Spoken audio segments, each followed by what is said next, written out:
Hi, I'm Michelle Cromer, and this is your Creating a Meaningful Life Tip of the Week. I don't think there's a concept as misunderstood as the Kama Sutra is in the West. For years, I've traveled around the world searching for sacred places. I've stood in the King's Chamber in Egypt. I have walked the ancient pilgrimage route in El Camino de Santiago in Spain. I've sat in monasteries in Tibet, and on and on and on. Each place has left a mark on me. Each awakened something different. And yet, one of the greatest lessons I've learned from visiting sacred sites around the world is this: the sacred is not always found in a place. Sometimes it's found in a person, or more accurately, in the space created between two people. When most people hear the words Kama Sutra, they think of sexuality or positions or techniques.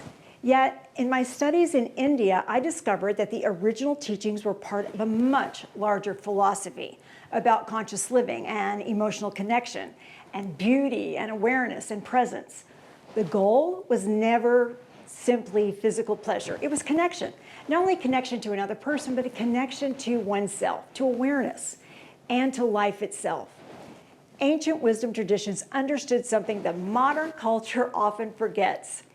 Intimacy was never meant to be rushed or performative or disconnected. It was understood as an opportunity to become more awake, to become more present, to become more fully alive.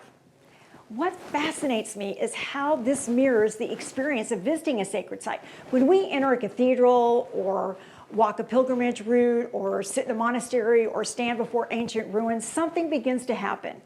The noise of daily life softens, our attention sharpens, and we become more present. We arrive. The same thing happens in a relationship when two people are willing to meet one another with awareness and with vulnerability and with reverence.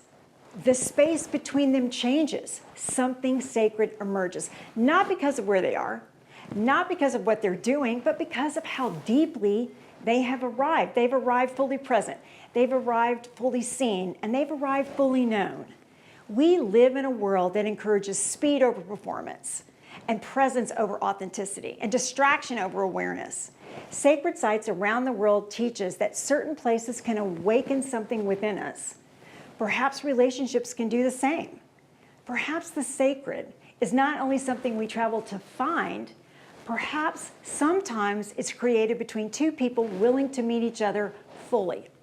And in that moment, the space between them becomes its own kind of sacred site, not built on stone or not marked on a map, but every bit as holy as the places we cross oceans to discover. Maybe the greatest journey is not simply traveling to a sacred place around the world. Maybe it's learning how to create sacred space wherever we are within ourselves and with one another. Y'all ask me questions at Michelle@michellecromer.com. Thanks.